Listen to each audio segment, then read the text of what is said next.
Ô Seigneur Jésus, me voici devant ta face pour te dire que ce que je présente aujourd'hui devant ton peuple, c'est toi qui l'as permis, c'est toi qui l'as voulu. Et je te dis merci.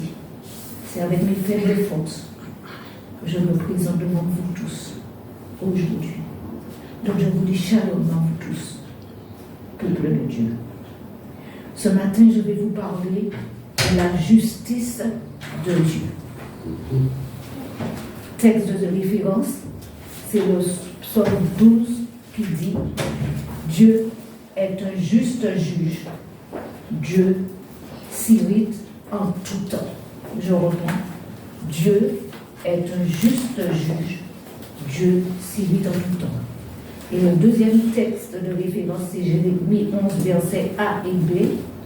Mais l'Éternel des armées est un juste juge, qui sonde les reins et les cœurs. Merci. Nous allons faire un peu de vocabulaire. Selon le dictionnaire, la justice est un principe moral de conformité au droit positif. Selon la Bible, c'est ce qui est conforme à la volonté de Dieu. Dans les deux textes de référence, nous avons vu que Dieu est un juste juge.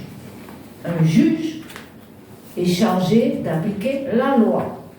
Nous avons lu dans Jérémie, celui qui sonde, Dieu sonde les cœurs et les reins. Rien n'échappe à notre Dieu. Ce que nous lisons dans le psaume 139, versets 1 à 5. Éternel, tu me sondes et tu me connais. Tu sais quand je m'assieds et quand je me lève. Tu pénètres de loin ma pensée. Tu sais quand je marche et quand je me couche. Et tu pénètres toutes mes voies. Car la parole n'est pas sur ma langue, que déjà, ô Éternel, tu la connais entièrement. Tu m'entoures par derrière et par devant, et tu mets ta main sur moi. Amen. Amen. Notre Dieu étant juge, combat tous ceux qui s'opposent à sa volonté, à l'installation de son royaume. On va lire le psaume 110, verset 6. Il exerce la justice parmi les nations, tout est plein de cadavres. Il brise des têtes sur toute l'étendue du pays. Amen. Et Apocalypse 19, verset 11. Puis je vis le ciel ouvert, et voici parut un cheval blanc. Celui qui le montait s'appelait fidèle et véritable, et il juge et combat avec justice. Il Amen. juge et combat avec justice. Tout au long de la Bible, nous avons de nombreux exemples de la manifestation de la justice de Dieu. Le premier exemple se trouve en Genèse 3. Après la désobéissance d'Adam et d'Ève, les premiers habitants de la terre, l'Éternel a fait justice et a puni les trois protagonistes, le serpent, la femme, puis l'homme. Versets 14 à 19. L'Éternel Dieu dit au serpent, « Puisque tu as fait cela, tu seras maudit entre tout le bétail et entre tous les animaux des champs. Tu marcheras sur ton ventre et tu mangeras de la poussière tous les jours de ta vie. Je mettrai inimitié entre toi et la femme, entre ta postérité et sa postérité. Celle-ci t'écrasera la tête et tu lui blesseras le talon. » Il dit à la femme, « J'augmenterai la souffrance de tes grossesses. Tu enfanteras avec douleur et tes désirs se porteront vers ton mari, mais il dominera sur toi. » Il dit à l'homme, « Puisque tu as écouté la voix de ta femme et que tu as mangé de l'arbre au sujet duquel je t'avais donné cet ordre, tu n'en mangeras point, le sol sera maudit à cause de toi. C'est à force de peine que tu en tireras ta nourriture tous les jours de ta vie. Il te produira des épines et des ronces, et tu mangeras de l'herbe des champs. C'est à la sueur de ton visage que tu mangeras du pain jusqu'à ce que tu retournes dans la terre d'où tu as été pris, car tu es poussière et tu retourneras dans la poussière. Amen. Un autre exemple, le cas de Saül, le premier roi d'Israël. Le prophète Samuel avait convoqué le peuple et demandé d'attendre 7 jours. Mais Saül, ne le voyant pas arriver, a offert l'holocauste à sa place, ce qui lui était interdit. Prenons 1 Samuel 13, 8 à 12. Il attendit 7 jours selon le terme fixé par Samuel. Mais Samuel n'arrivait pas à Gilgal et le peuple se dispersait loin de Saül. Alors Saül dit, « Amenez-moi l'holocauste et les sacrifices d'action de grâce. » Et il offrit l'holocauste. Comme il achevait d'offrir l'holocauste, voici, Samuel arriva et Saül sortit au-devant de lui pour le saluer. Samuel dit, « Qu'as-tu fait » Saül répondit, « Lorsque j'ai vu que le peuple se dispersait loin de moi, que tu n'arrivais pas au terme fixé et que les Philistins étaient assemblés à Michmash, je me suis dit, les Philistins vont descendre contre moi à Gilgal et je n'ai pas imploré l'Éternel. C'est alors que je me suis fait violence et que j'ai offert l'holocauste. » Amen. Amen. Et la conséquence de cette désobéissance se lit au verset 14. Verset 14. Et maintenant, ton règne ne durera point. L'Éternel s'est choisi un homme selon son cœur, et l'Éternel l'a destiné à être le chef de son peuple, parce que tu n'as pas observé ce que l'Éternel t'avait commandé. Amen. Mais l'Éternel a fait justice. Il l'a jugé. Il y a bien d'autres cas dans l'Ancien Testament. En fait, quelle est la volonté de Dieu? Sa volonté est que l'homme obéisse à ses lois, ses ordonnances, ce qu'il n'a cessé de répéter depuis l'Ancien Testament. Par exemple, lorsqu'Abraham a obéi sans comprendre à l'ordre de l'Éternel qui lui demandait de sacrifier Isaac. Genèse 22, verset 2. Prends ton fils, ton unique, celui que tu aimes, Isaac, va-t'en au pays de Morija, et là, offre-le en holocauste, sur l'une des montagnes que je te dirai. Amen. Mais au verset 18, Dieu lui précise, toutes les nations de la terre voudront être bénies en ta postérité, parce que tu as obéi à ma voix. Tu as obéi à ma voix. Et bien plus tard, nous lisons dans Ésaïe 56, verset 1. Observez ce qui est droit et pratiquez ce qui est juste, car mon salut ne tardera pas à venir et ma justice à se manifester. Amen. Et ceci dans quel but? Pour accéder à la vie éternelle. Donc l'obéissance à Dieu est primordiale. Dans le Nouveau Testament, nous avons l'histoire d'Ananias et de Saphira, qui, ayant vendu une propriété, ont gardé une partie de la vente. Ce que nous lisons dans le livre des Actes, Acte 5, versets 1 à 10, que nous n'avons pas lire. Pourquoi ils ont fait ça? Parce qu'ils cherchaient la reconnaissance, la gloire de leurs concitoyens. Ils ne cherchaient pas à obéir à Dieu. Ils voulaient faire comme d'autres avaient fait et être reconnus. Et la conséquence de leur attitude se lit au verset 5a. Ananias, en entendant ces paroles, tomba et expira. Verset 10. Au même instant, elle tomba au pied de la porte et expira. Alors c'est sa femme, Saphira. Dans les psaumes 111, verset 3b, on va prendre 111, verset 3b. Et sa justice subsiste à jamais. 113, verset 3b. Que le nom de l'Éternel soit célébré. Voilà. Dieu étant un juste juge fait preuve de justice. Par contre, l'homme ne peut pas être juste parce qu'il est né dans le péché. Psaume 51, verset 7. Voici, je suis né dans l'iniquité et ma mère m'a conçu dans le péché. Amen. Amen. Par contre, l'homme ne peut pas être juste car il est né dans le péché. Le psaume 51, verset 7. Il est impur, donc injuste. Comment l'homme serait-il juste devant Dieu? Comment celui qui est né de la femme serait-il pur?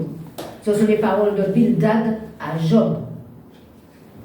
Pour nous, être non régénérés, il est difficile de faire la volonté, donc d'être juste.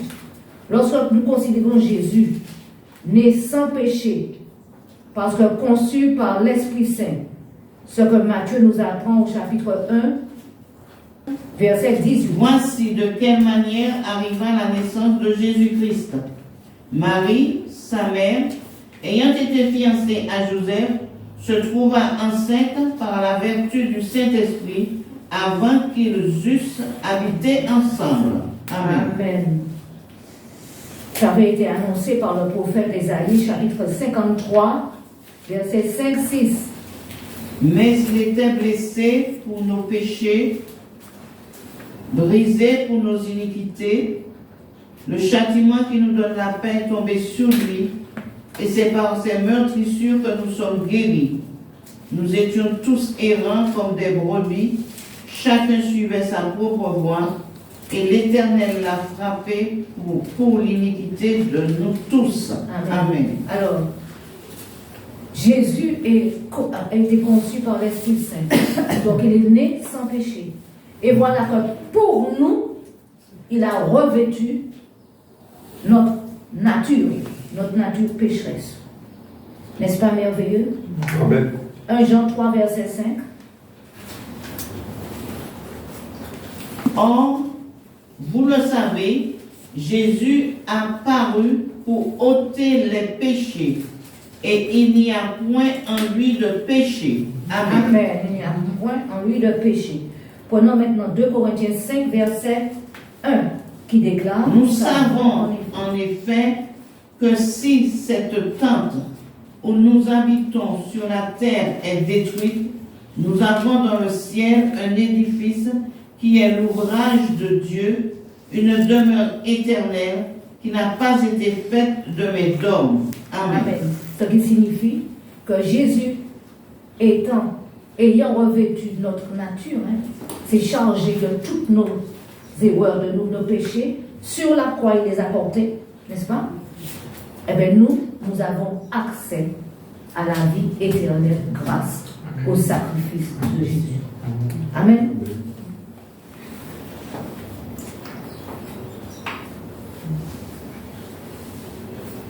Avant la venue de Jésus sur la terre, et bien avant son œuvre de rédemption, l'homme coupable était puni et durement puni. Mais maintenant, l'homme est puni aussi. Mais Dieu fait grâce parce qu'il fait preuve d'amour, de compassion. Mais, il y a des conditions à remplir. Marcher en nouveauté de vie. Je reprends. Avant, bien souvent, l'homme était puni, c'était la mort le plus souvent. Mais maintenant, Jésus a tout pris sur lui et nous a rendus justes parce qu'il est mort sur la croix. Mais nous ne sommes pas devenus justes comme ça. Nous avons des conditions à remplir. Oui. Marcher en nouveauté de vie. Romains 6, versets 1 à 4. Que dirons-nous donc? Demeurons-nous dans le péché afin que la grâce abonde? Loin de là. Nous qui sommes morts au péché, comment vivrions-nous encore dans le péché? Ignorez-vous que nous tous qui avons été baptisés en Jésus-Christ, c'est en sa mort que nous avons été baptisés? Nous avons donc été ensevelis avec lui par le baptême en sa mort, afin que comme Christ est ressuscité des morts par la gloire du Père, de même, nous aussi, nous marchions en nouveauté de vie. Amen. Amen. N'oublions surtout pas que Jésus a déclaré dans Matthieu 5, verset 17. Ne croyez pas que je sois venu pour abolir la loi ou les prophètes. Je suis venu non pour abolir, mais pour accomplir. Amen. En fait, que désirons-nous? Si ce n'est de devenir juste, cela nous est possible, car la mort du juste, Jésus, nous a réconciliés avec lui-même. Lisons-le dans l'Épître aux Romains 3, versets 21 à 26. Mais maintenant, sans la loi, est manifestée la justice de Dieu, à laquelle rendent témoignage la loi et les prophètes, justice de Dieu par la loi en Jésus-Christ pour tous ceux qui croient. Il n'y a point de distinction, car tous ont péché et sont privés de la gloire de Dieu, et ils sont gratuitement justifiés par sa grâce, par le moyen de la rédemption qui est en Jésus-Christ.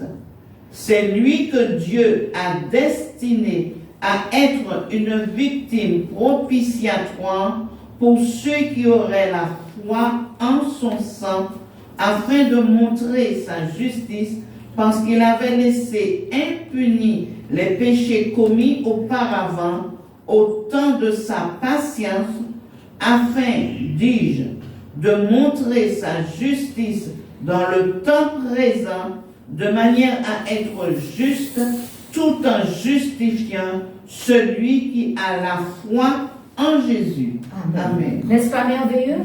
Amen. Jésus-Christ est un juste juge, est le juste juge, et le seul juge. Jean 5, verset 22. Le Père ne juge personne, mais il a remis tout jugement au Fils, afin que tous honorent le Fils comme ils honorent le Père. Actuellement, il n'est pas encore juge, notre Dieu. Jésus n'est pas encore juge. Il est notre avocat. Amen. Il est notre avocat. Amen. Croyons que Jésus est maintenant notre avocat. Amen. Et que c'est par la suite qu'il sera juge. Amen. Amen. Lisons ce que le roi Salomon déclare dans Ecclésiaste 12, verset 16. Car Dieu amènera toute œuvre en jugement au sujet de tout ce qui est caché, soit bien, soit mal. Ce qui Amen. est repris par l'apôtre Paul dans 2 Corinthiens 5, verset 10.